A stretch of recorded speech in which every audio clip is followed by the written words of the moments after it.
Hello, welcome back to the second course in physics. And in the remaining lectures, 5 lectures from now, we will be talking about another topics, which is optics.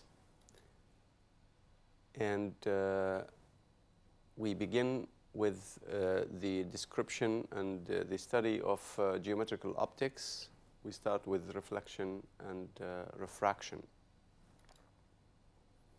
The titles that we will address in this lecture will be a general historical introduction of the field, light rays and rectilinear propagation of light, the superposition principle and its consequences, theoretical basis of geometrical optics, and then we will be talking about light and its properties, speed of light, index of refraction. We will address Fermat's principle, and we will derive the law of reflection. First of all, we will state it, and we will state the law of refraction of light. Then we will use Fermat's principle to derive the law of reflection, and also we will apply this principle to derive the law of refraction. And finally, we will touch on the basics of how to construct an image by a system, an optical system. And to begin with, we have to define somehow this new topic, which is optics. And we start by saying that optics is one of the most ancient disciplines of physics. It has been shown that very ancient people have known different pieces of related to this field of optics. And this field is the science that deals with the properties and nature of light, specifically. Optics as a field of study or science is divided into two main parts or two main topics. The geometrical optics, this one topic is the topic that deals with the properties of optical instruments and their components of mirrors and lenses. And the second topic is called physical optics, which this topic deals with the nature of light and its interaction with matter. This field is called physical optics. And now we have to mention that light was observed to be propagating in straight lines, and this is called rectilinear propagation of light.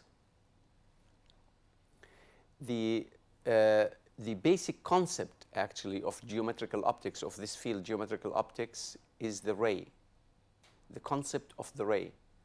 This ray, this concept, is simply the straight path of a wave front in a homogeneous medium.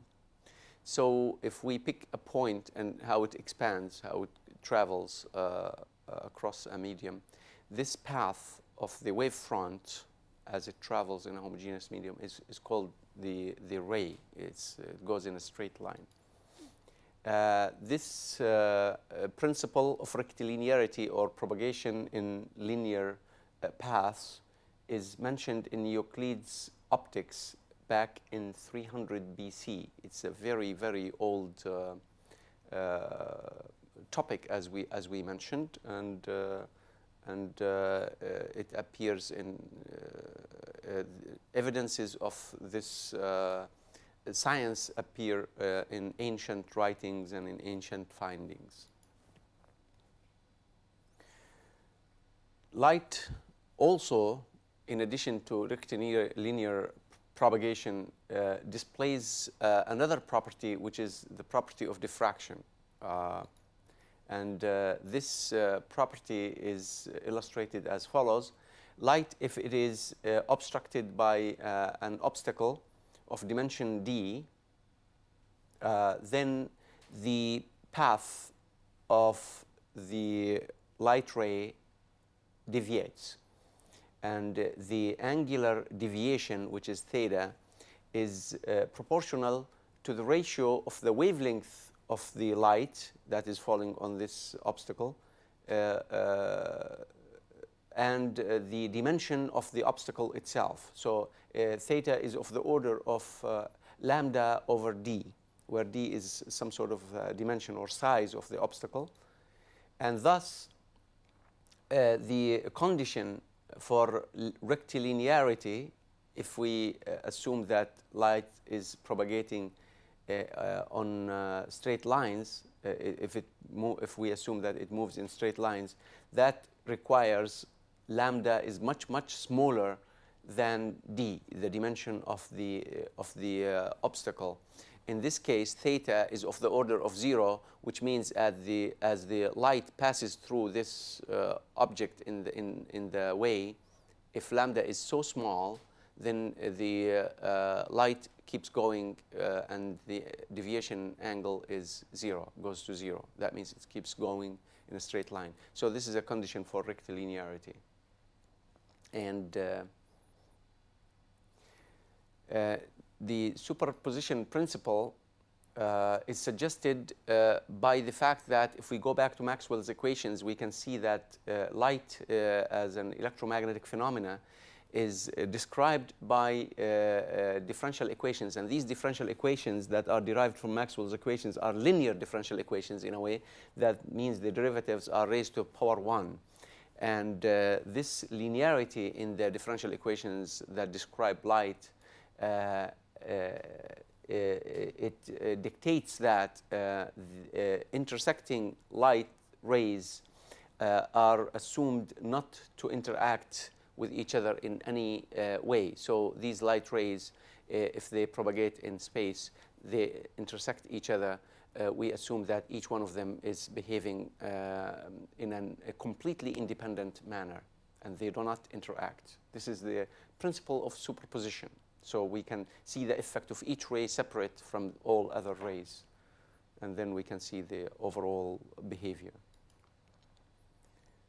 And now we have come to mention the basis for geometrical optics. When we mention this topic of geometrical optics, what are the basic pillars of this science? The basic pillars for this science, geometrical optics, are the following elements. One, the concept of the ray itself, rectilinear propagation and the ray.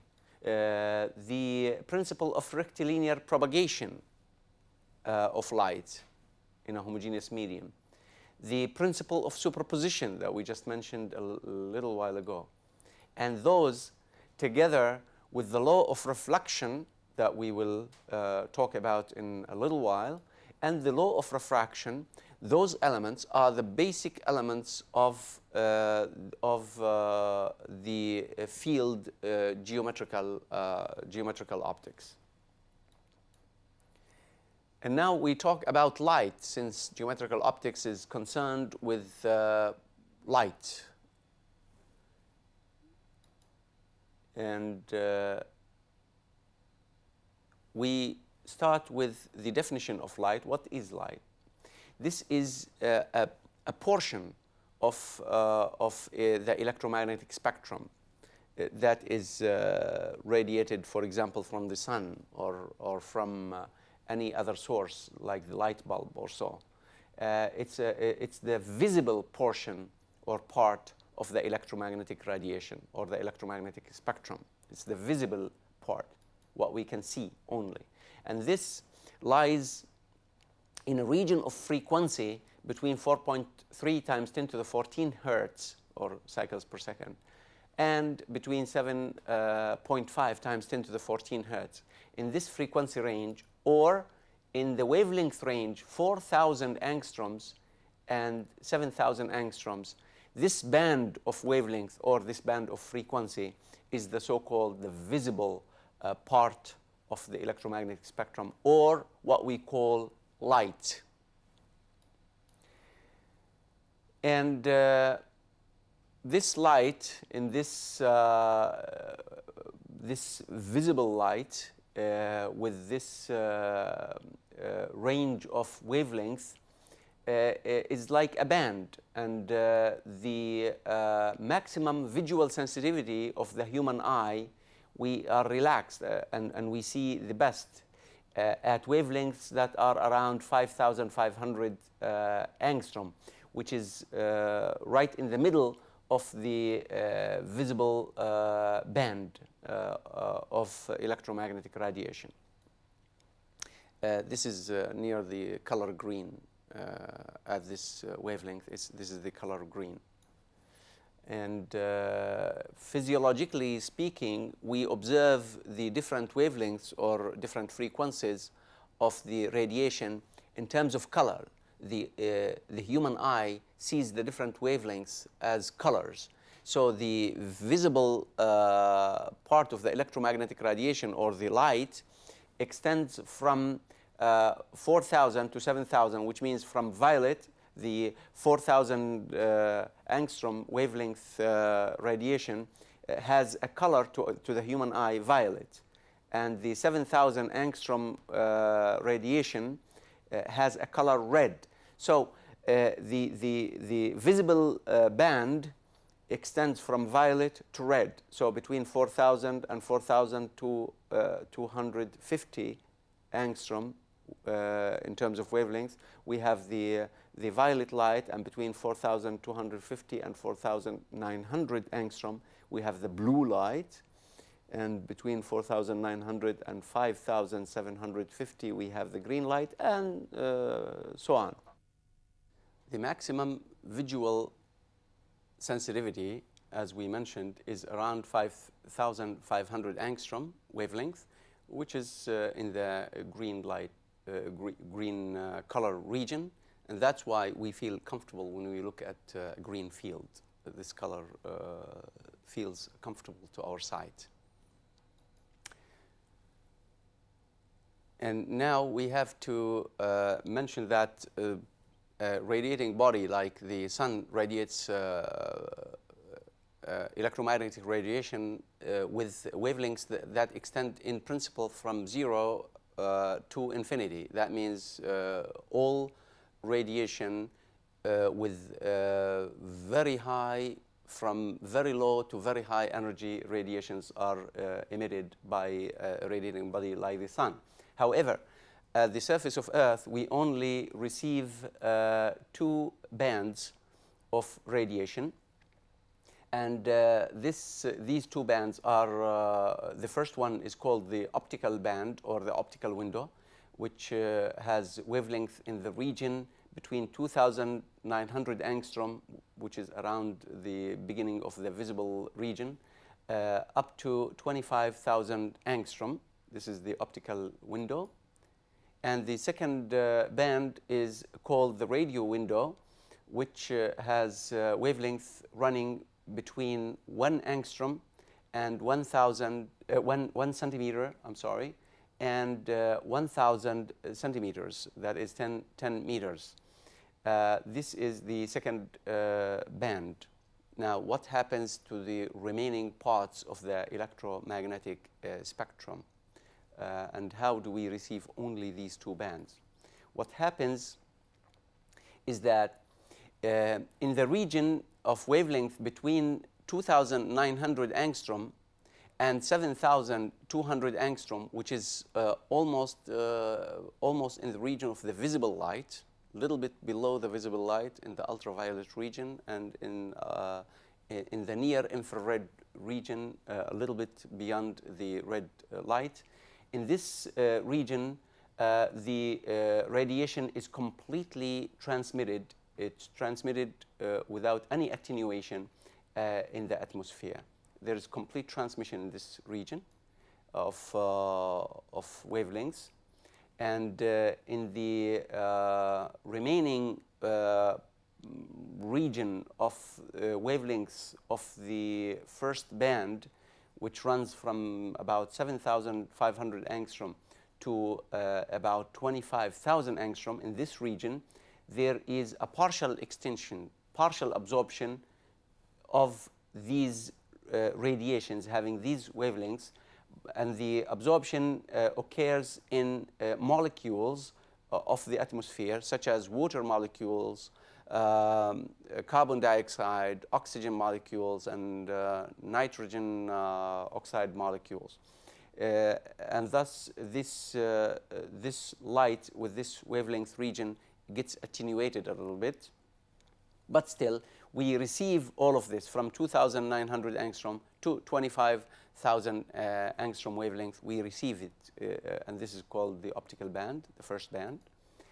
And we have complete atmospheric extinction in the wavelength region between 25,000 angstrom and 1 centimeter. For radiation with wavelengths in this region, these radiations are completely absorbed in the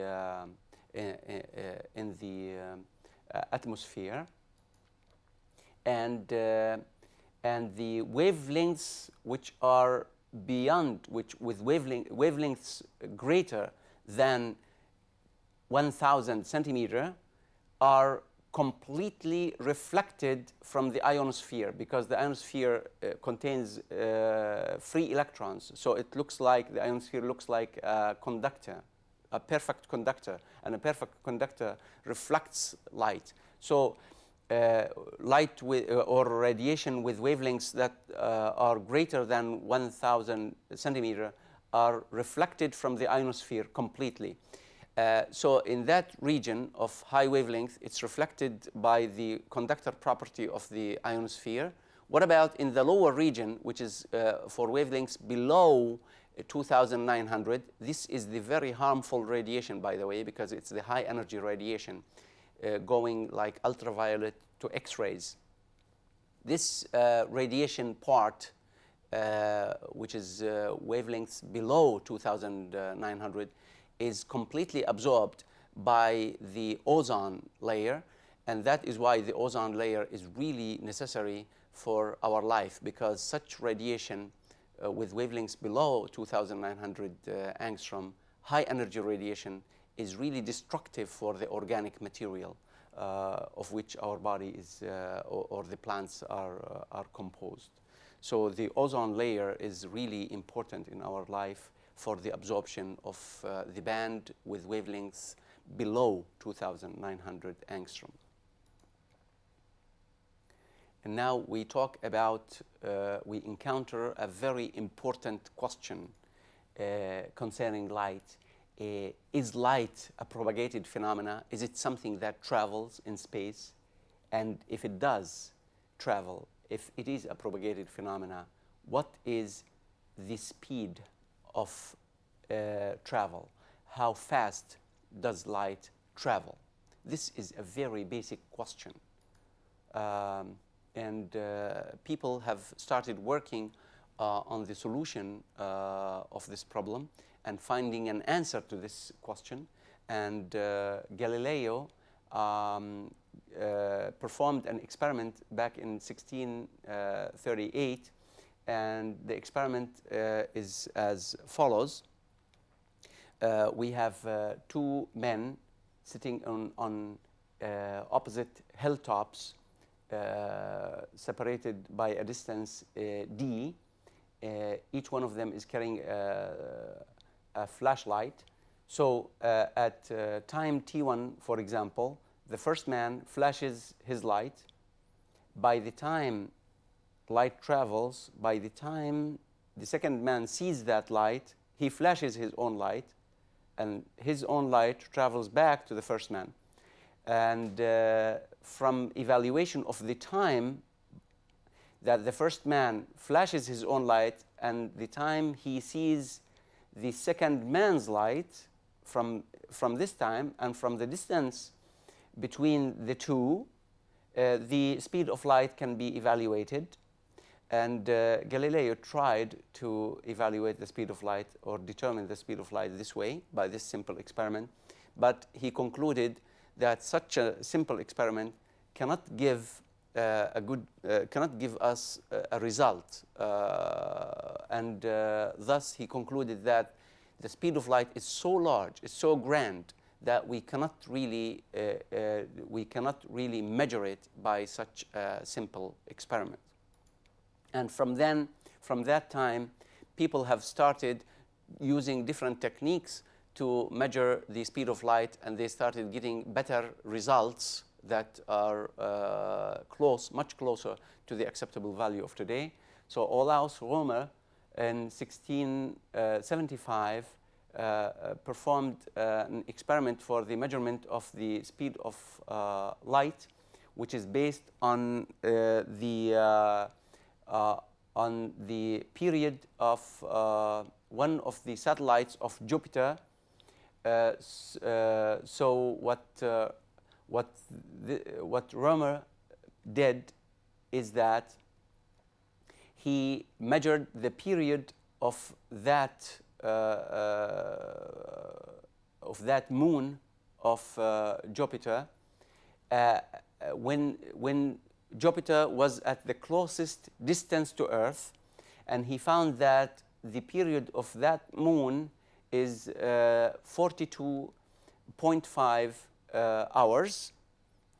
He measured the period from the eclipses. He looked at 2 times of eclipse of that moon, and from the 2 times of the appearance of the moon from behind Jupiter, he measured the period of that moon, and he measured it to be 42.5 hours. And then 6 months later, Earth was at the other side, at the farthest distance from Jupiter, assuming that during the period of 6 months, Jupiter moves very, very slight distance because it's much, much slower. It's farther from the sun. It's much slower than the Earth. So assuming that it does not move much, Jupiter, after 6 months, the Earth moves to the other side of the sun, which is at the farthest distance from Jupiter. So knowing the period at the closest distance of the moon and dividing 6 months by this period, he would predict at which time would the moon arise after 6 months from behind Jupiter. And he found that this time is later, so is later than what is expected. So he found that 6 months later, after when the Earth becomes at largest distance from Jupiter, that the satellite emerged from behind Jupiter later than the time that he measured from the period at closest distance. The time delay was 22 minutes. And he suggested that this delay in the emergence of the moon from behind Jupiter at this largest distance, that this delay is due to the fact that light traveled more distance, which is the diameter of the circular path of the Earth around the sun. So from these facts, from the observed delay, 22 minutes, and the orbital diameter that was known at that time for Earth, the speed of light was estimated to be about 2 times 10 to the 8 meters per second, which is 66% of what is known today. And more work by Jean Foucault in 1862 was done, and he obtained a much better result for the speed of light, 2.98 times 10 to the 8 meters per second, which is within 1% only of the acceptable value of about 3 times 10 to the 8 meters per second. The another concept of relevance to geometrical optics is the index of refraction, and it is worth mentioning that from Maxwell's equations in a medium, the phase velocity of light in the medium, C prime, is 1 over square root of mu times epsilon, permeability of the medium, permittivity epsilon of the medium. And since this permeability of the medium and permittivity of the medium are larger than those in vacuum, so this quantity is less than the speed of light in vacuum, which is simply 1 over root mu naught times epsilon naught, which are characteristic for vacuum.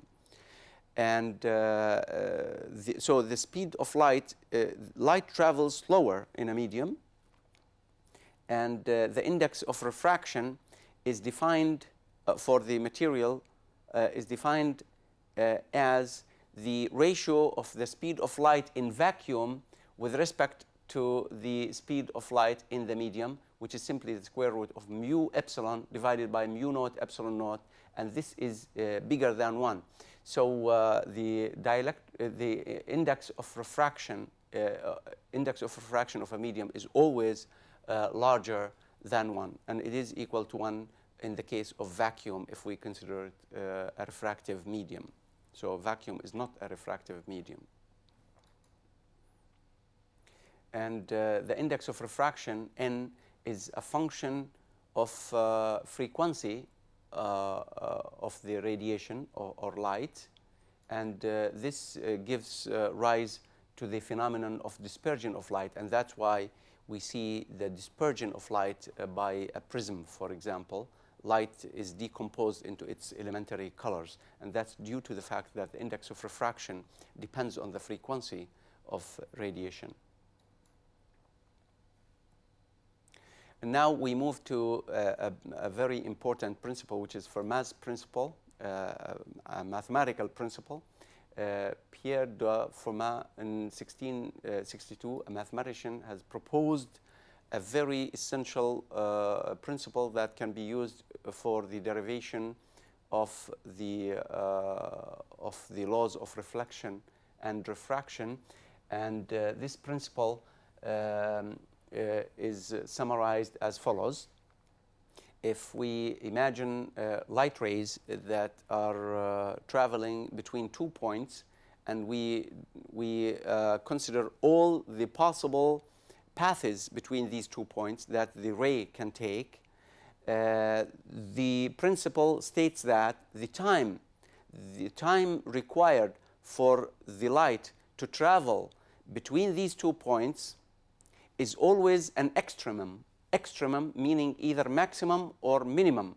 So the time is either maximum or minimum for any path that can be taken. So this condition is used to determine what is the path that the light travels between 2 points, because we can consider all the possible paths that the light can take in order to reach from one point to another, and then the maximum or the minimum time, the time required has to be extremum in moving from one point to another, and this can determine what is the real path that is taken from one point to another as light propagates from one point to another.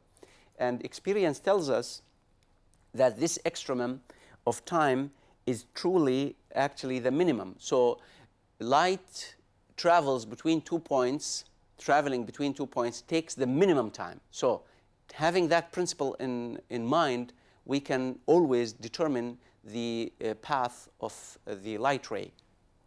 This is a very important principle, although it looks simple, but it's very important. Now let's define these laws of reflection and of refraction. The law of reflection, we can consider that light falling onto a surface, it's reflected from a surface. And what is the law of reflection? The law of reflection says that the incident ray, the reflected ray, and the normal to the reflecting surface all lie in one plane, in the same plane. and this plane is called the plane of incidence. So this is the first statement relevant to the law of reflection. The second statement relevant to the law of reflection is that the incident ray and the reflected ray, these two rays, they lie on opposite sides of the normal to the plane, to the reflecting plane. This is the second statement. And the third statement is that the angle of incidence and the angle of reflection are equal.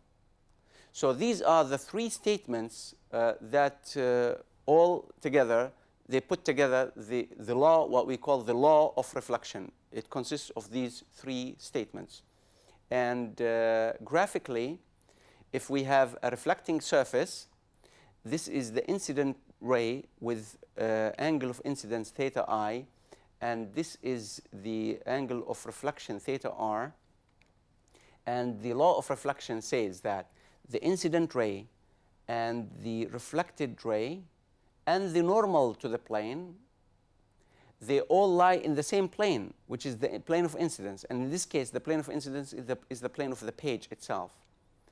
And it says, the second statement is that the incident ray and the reflected ray lie in two opposite sides of the normal. This is the normal, and they lie in two opposite sides.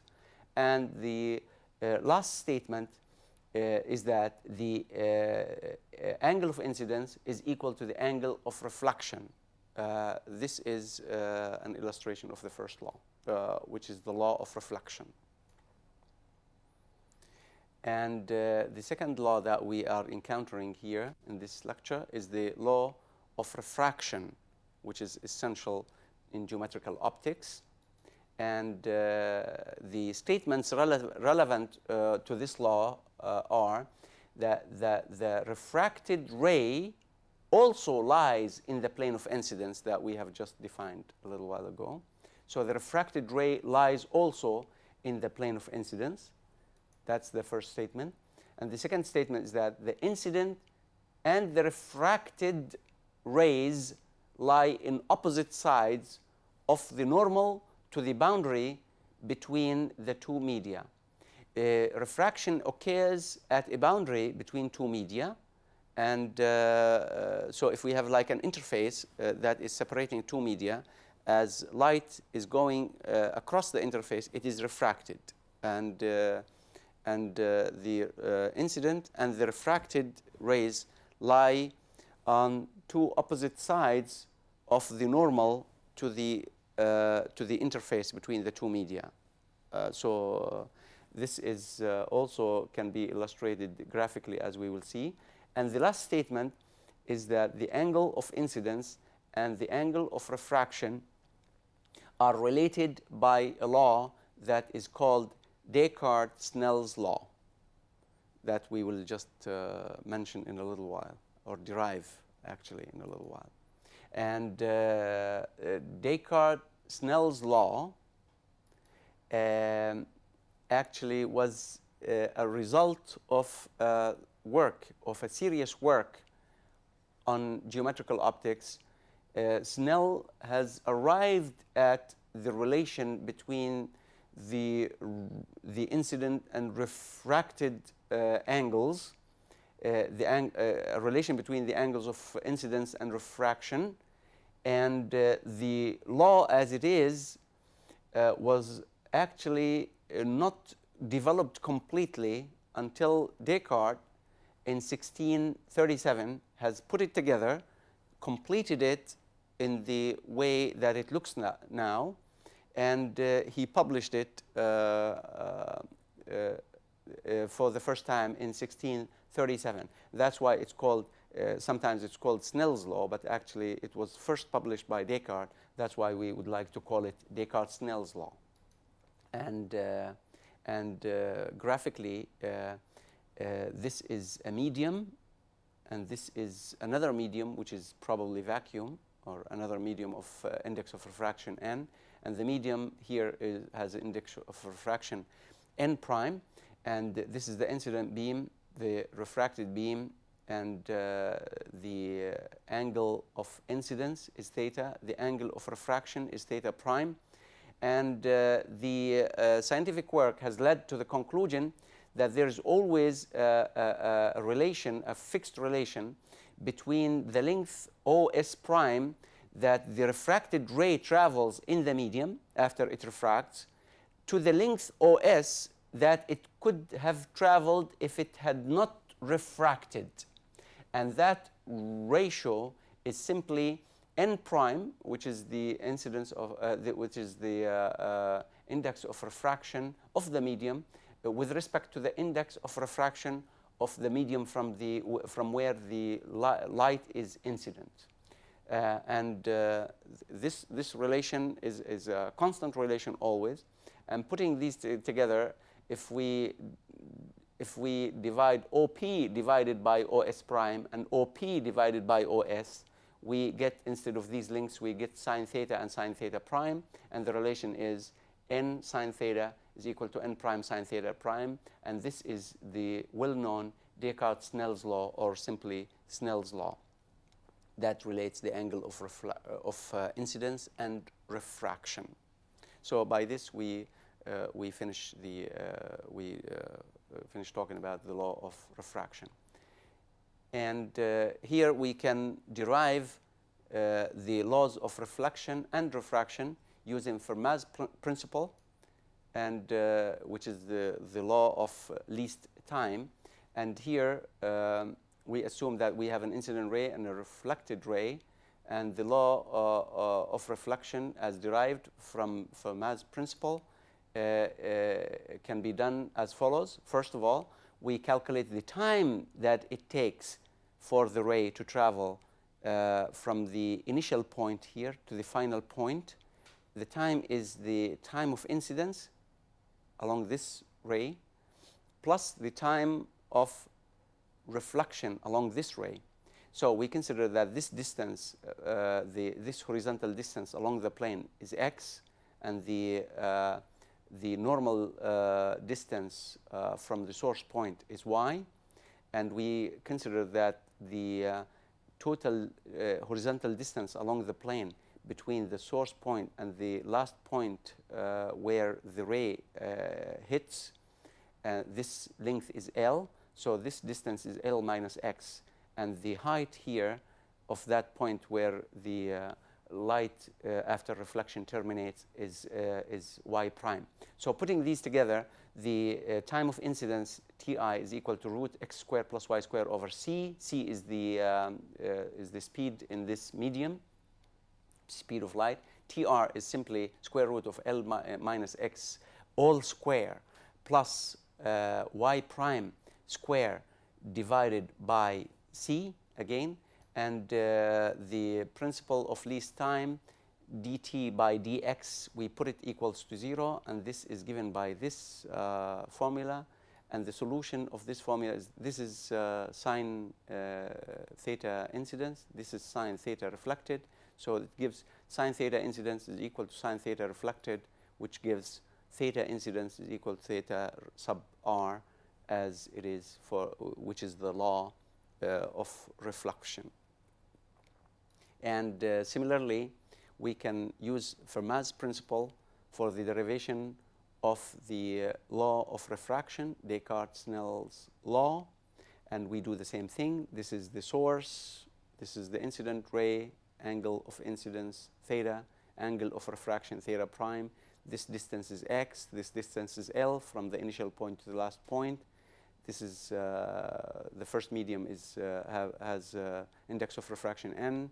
Index of refraction for the second medium is n prime, and we calculate the time as we did before, and we notice that the speed of light in one medium, in the first medium, is different than the speed of light in the second medium. It's c and c prime, we denote them.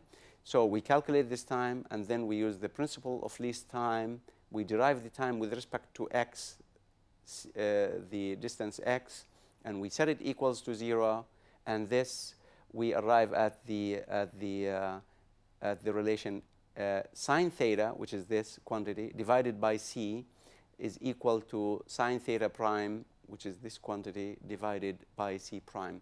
And replacing C and C prime by the values of the index of refraction of both media, we reach the conclusion that n sine theta is equal to n prime sine theta prime, which is the law of refraction. And now we go for, after we do this, how do we construct an image by an optical system?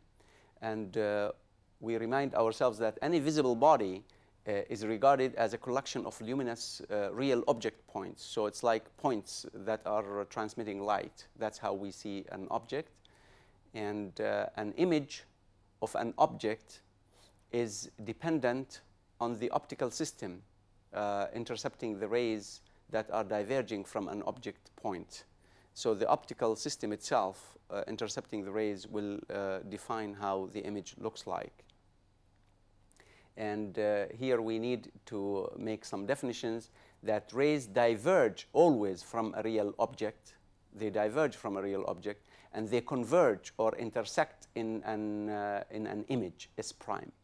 And in this case, the image is real also if the rays intersect or converge. And real in the sense that this image can be collected on a screen. If we put a screen, then we can see the image on the screen. These are some definitions that are relevant to the field. If, however, the rays appear to diverge from a point, from an image point, rather than converge into an image point, if they appear to diverge without really reaching that point, they just appear to diverge, then the image is called virtual, and it cannot be collected on a screen. And if the light incident on the optical system coming from a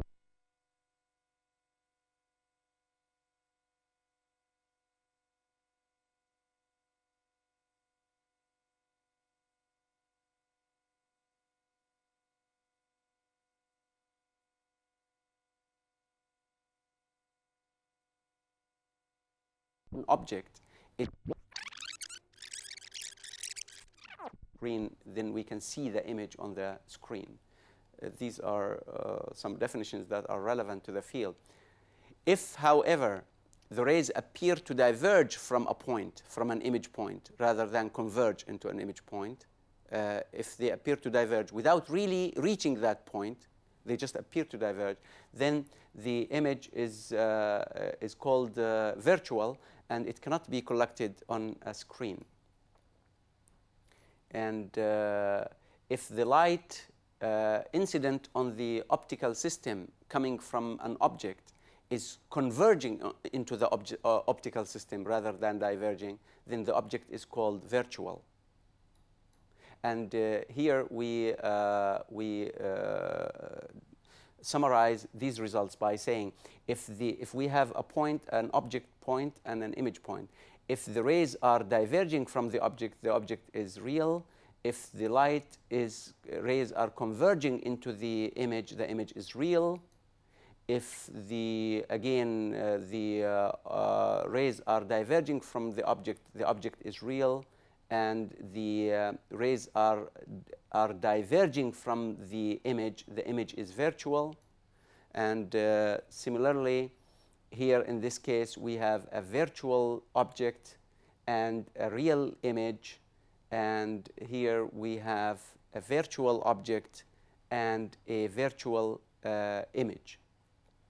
And we can use these concepts, for example, to construct the image of a real object, which is this object, by drawing diverging lines or diverging rays from two different points of the image as they fall on a plane mirror, and the image is constructed in this way, and the image is virtual. And at this point, I would like to finish my lecture, and thank you for your attention.